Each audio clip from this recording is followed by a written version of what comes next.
Meenakshi YouTube channel చూస్తున్న వారందరికీ ధన్యవాదములు. నమస్తే. చాలా వీడియోలు చేసి పెడుతూ ఉన్నాను. మరి నచ్చినట్లయితే లైక్ చేయండి, షేర్ చేయండి, సబ్స్క్రైబ్ చేయండి. గొప్ప అదృష్టవంతులు, భాగ్యవంతులు ఏ గ్రహాల వల్ల కలుగుతుంది? గ్రహం అనే దానికన్నా ఫస్ట్ భాగ్యస్థానం. జాతకంలో గ్రహాలు ఎలాగున్నా భాగ్యస్థానాధిపతి భాగ్యస్థానంలో ఏ గ్రహాలు ఉన్నాయనే దాన్ని బట్టి కూడా వారి జీవితం చెప్పచ్చు. అందుకే భాగ్యభావం చాలా ఇంపార్టెంట్. మగవాళ్ళకి ఆడవాళ్ళకి ఇంపార్టెంటే, కానీ ఆడవాళ్ళకైతే భాగ్యస్థానంలో శుభగ్రహాలు లేదా భాగ్యస్థానం మీద శుభగ్రహ దృష్టి ఉంటే వీళ్ళు భాగ్యవంతులని అర్థమవుతుంది. ఇప్పుడు సహజ భాగ్యరాశి ధనుస్సు రాశి, ఇది అందరికీ తెలిసిందే. దీనికి రాశి అధిపతి గురుగ్రహం, దేవగురు బృహస్పతి, కారకుడు కూడా గురుగ్రహమే. ఓకే, అట్లాగే మన జాతకంలో తండ్రి యొక్క స్థితి కూడా తెలుపుతుంది. జాతకంలో శుభగ్రహాలు ఉండి లగ్న శుభులైతే తండ్రి గొప్ప స్థితి కలిగి ఉంటారు. ఆ స్థితి ఎట్లా ఉంటుందంటే సమాజంలో గుర్తింపు, మంచి వాల్యూస్ ఉన్న వ్యక్తి తండ్రి అయి ఉంటారు. అడ్మినిస్ట్రేషన్ రంగం అయినా అవ్వచ్చు, రాజకీయం అయినా అవ్వచ్చు, ఇట్లా ఉంటుంది. ఇంకా అదృష్టం, పెద్ద చదువులు అంటే ఉన్నత చదువులు అంటే పోస్ట్ గ్రాడ్యుయేషన్ అయ్యాక పీజీ అయిన తర్వాత పిహెచ్డి, డాక్టరేట్, డాక్టర్స్ ఇట్లా, అలాగే దూరదేశ యాత్రలు. ఇంకా గురువు అంటే దీర్ఘకాల అదృష్టం. అంటే గురువు అంటే ఎక్స్పాన్షన్ కదా. గురువు అనే గ్రహం జాతక సౌరమండలంలో అతి పెద్ద గ్రహం, అతి శుభత్వం గల గ్రహం. అందుకే గురువు చూసే దృష్టి, ఆ భావం, గురువు ఏ భావం చూస్తారో అది అదృష్టంగా మారుతుంది. అది ఎక్స్పాన్షన్ ఎక్కువ ఇస్తాడు గురువు. ఇంకా తక్కువ శ్రమతో ఎక్కువ లాభాలు పొందాలంటే భాగ్యభావం బాగుండాలి ఎవరికైనా సరే. ఇంకా మీ జాతక చక్రంలో గురుపాలిత లగ్నాలకైతే గురుపాలిత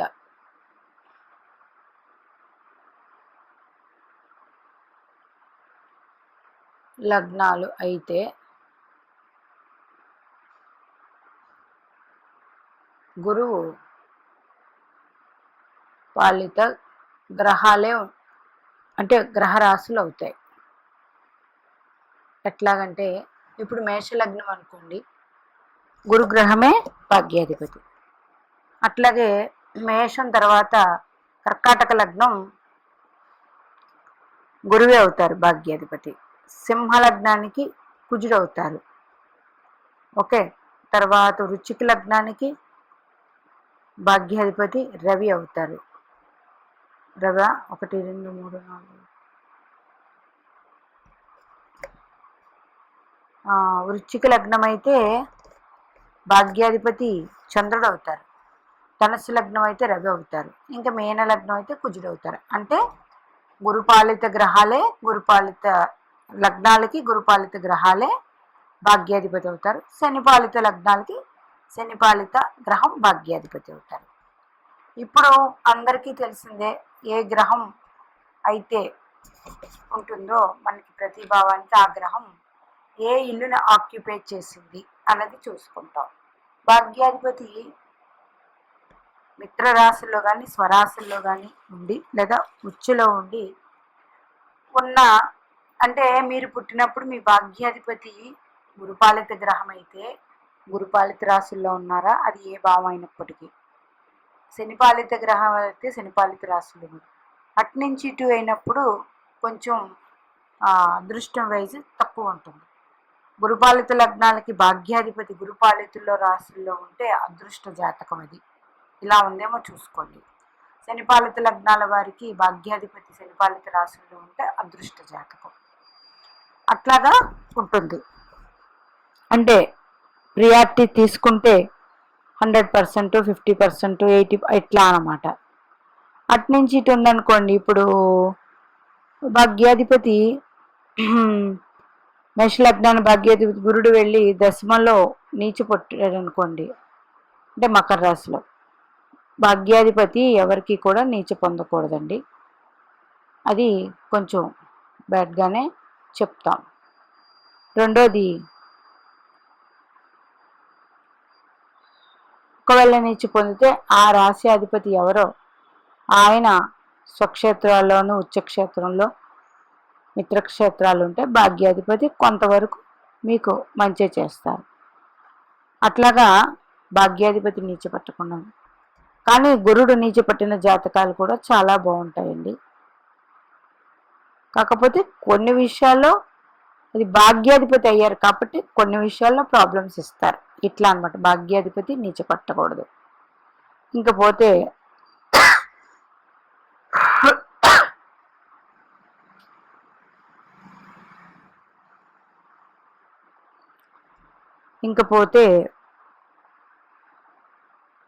ఈ విధంగా భాగ్యాధిపతి ఉన్నట్లు.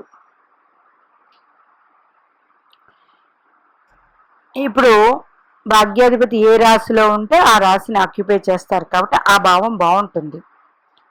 అదే ఇందాక చెప్పినట్టు గురుపాలిత శనిపాలితులు అయితే ఇంకొంచెం 100% బాగుంటుంది.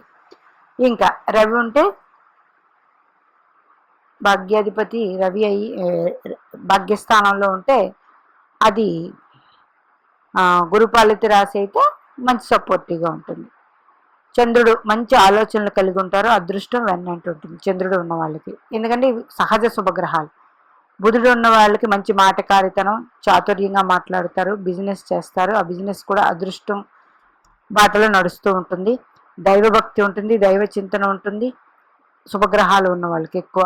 అట్లాగే ఎక్కువ ట్రావెల్స్ చేస్తూ ఉన్న బిజినెస్ లేకపోతే ట్రావెల్స్ చేస్తూ ఉంటారు. గురువు అయితే ఇది చెప్పనే అక్కర్లేదు, వెరీ గుడ్, భాగ్యకారకుడు భాగ్యస్థానంలో. శుక్రుడు ఉంటే అందమైన అబ్బాయిలకైతే అందమైన భార్య వస్తుంది, భోగభాగ్యాలు కలిగి ఉంటారు, మరి ఇంకా చెప్పనే అవసరం లేదు. ఇది గురుపాలిత లగ్నాలకి గురుపాలిత రాసుల్లో ఉండి శనిపాలిత లగ్నాలకి శనిపాలిత రాసుల్లో ఉంటే ఇది విషయం. ఇంకా కుజుడు కానీ నెక్స్ట్ శని భగవానుడు కానీ రాహువు కేతువు. ఇప్పుడు మీన లగ్నానికి కుజుడు భాగ్యాధిపతి భాగ్యంలో ఉంటే ఇది మంచిదే. మళ్ళీ కాకపోతే వీళ్ళు గురుపాలిత గ్రహం కాబట్టి మంచిదే. అయితే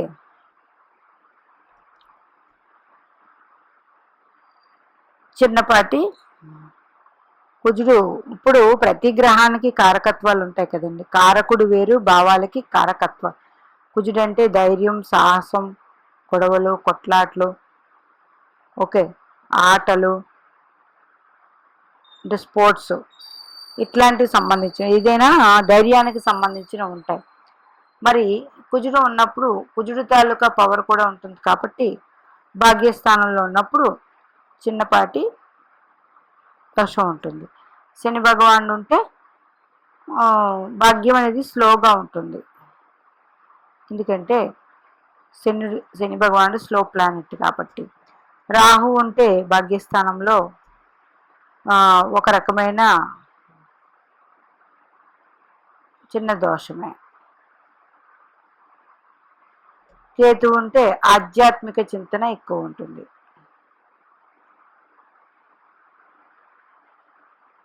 అయితే ఈ రెండు గ్రహాలు దశ వచ్చినప్పుడు 42కి రాహు, 48కి కేతు వస్తే మంచిది. శని భగవానుడు ఉంటే 35 దాటాక వస్తే మంచిది. ఈ విధంగా ఉంటుంది. భాగ్యస్థానంలో ఇందాక చెప్పినట్టు గురుపాలిత గ్రహాలు శనిపాలిత గ్రహాలు చూసుకుని మీరు ఎంతవరకు ఉన్నదనేది మీకు మీరే అర్థమవుతుంది. అత్యంత భాగ్యవంతులు ఎవరు? భాగ్యాధిపతి భాగ్యస్థానంలో ఉండి పాపగ్రహ దృష్టి లేకుండా. పాపగ్రహ దృష్టి ఉన్నప్పుడు ఇచ్చే అంటే ఇప్పుడు 100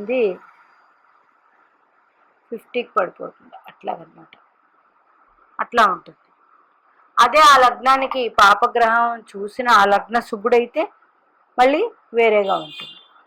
ఆ లగ్నానికి పాపి అయ్యి పాపగ్రహ దృష్టి భాగ్యాధిపతి మీద ఉంటే కొంచెం ఇబ్బందులు ఉంటాయి. కానీ భాగ్యాధిపతి భాగ్యంలో ఉన్న జాతకాలు చాలా గొప్ప జాతకాలు అవుతాయి. ఓకే, ఇట్లాగా గొప్ప అదృష్టవంతులు భాగ్యవంతులు అనేది భాగ్యస్థానం మీదే ఆధారపడి జాతకం మొత్తం చూస్తాం. లగ్నాధిపతి ఎలా ఉన్నారు, ఎందుకంటే లగ్నం అంటే మనమే కాబట్టి మన ఆరోగ్యం, మన ఫిజికల్ అపీరెన్స్, ఆలోచనలు, నడవడికి ఇది లగ్నం అయితే తర్వాత చూసేది భాగ్యస్థానమే చూస్తాం. ఫస్ట్ పిల్లలు ఎలా పుడతారు, చదువు ఎలా చదువుతారు, ఇది కన్నా ఈ వ్యక్తి యొక్క భాగ్యం ఎలా ఉన్నది. భాగ్యం బాగుంటే ఏమవుతుంది మీకు, అది చిన్న చదువులు చదివినా, పెద్ద చదువులు చదివినా, చిన్న వ్యాపారం చేసినా, పెద్ద వ్యాపారం చేసినా, పెద్ద కుటుంబంలో పుట్టినా, చిన్న కుటుంబంలో ఏదైనా సరే భాగ్యాధిపతి భాగ్యంలో ఉండి శుభగ్రహం అయితే, ఆధిపత్య శుభులైతే ఇంకా మంచిది. పాపగ్రహ దృష్టి లేకుండా ఉంటే, మరి పాపగ్రహ దృష్టి ఉన్నప్పుడు ఏం చేయాలండి? భాగ్యాధిపతి మీద భాగ్యకారకుడు ఎవరని చెప్పుకున్నావో గురువే, గురుగ్రహమే. గురువు ఆరాధన ఎక్కువ చేయాలి.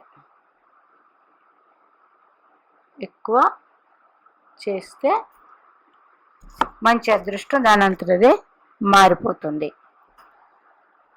ఈ విధంగా అదృష్టమైన జాతకాలు ఒక భాగ్యాధిపతి భాగ్యస్థానంలో ఉన్న గ్రహాలు బట్టే చెప్పేయచ్చు. భాగ్యాధిపతి నీచ పొందకూడదు, ఇది మాత్రం 100%. ఎందుకు అంటే లగ్న పంచమ భాగ్యాధిపతులు కోణస్థానాలని చెప్తాం, అవే లక్ష్మీ అధిపతులు కూడా అవుతారు. అంటే ధనస్థానం వేరు, లక్ష్మీ స్థానాలు పంచమ భాగ్యస్థానాలు. లగ్నము కేంద్రం కోణంగా పరిగణించబడుతుంది కాబట్టి అది లక్ష్మీ స్థానమే, కానీ కేంద్రం కోణం. ఎందుకు లగ్నం కేంద్రం కోణం అయిందంటే, మరి ఒక వ్యక్తి యొక్క హెడ్ ఆయువు అనేది లగ్నంలో ఉంటే 2 భాగాలుగా విభజించినప్పుడు కేంద్రాలకి మంచి చేస్తారు, ఆయన కోణాలకి మంచి చేస్తారు. లగ్నం కేంద్రం అయ్యింది కాబట్టి ఎట్ ఏ టైమ్ కోణం కూడా తీసుకుంటాం 159. అందుకని లగ్న బలం చాలా ముఖ్యం. లగ్నాధిపతి ఎప్పుడైతే కరెక్ట్గా ఉన్నారో, దాంతోపాటు భాగ్యాధిపతి భాగ్యస్థానం బాగుందో, వీరి జాతకం ఇంకా అంటే ఆ 3 చూస్తే ఎక్కువ జాతకాన్ని చూడాల్సిన అవసరం ఉండదు.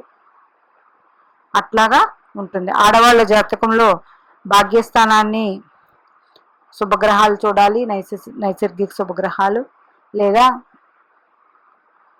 నైసర్గిక శుభగ్రహాల స్థితి ఉన్నా మంచిదే. ఒకళ్ళు పాపగ్రహాలు ఒక్కటే ఉన్నప్పుడు ఏదో ఒక శుభగ్రహం ఆ గ్రహాన్ని చూస్తూ ఉండాలి, లేదా కలయిక. మొత్తం గ్రహము స్థితి పొంది దృష్టి పాపగ్రహం ఉన్నప్పుడు ఆడవాళ్ళకి సౌభాగ్య యోగం అనేది కొంచెం తగ్గుతుంది. కాబట్టి ఇలాంటి వాళ్ళకి ఎక్కువగా గురు ఆరాధన,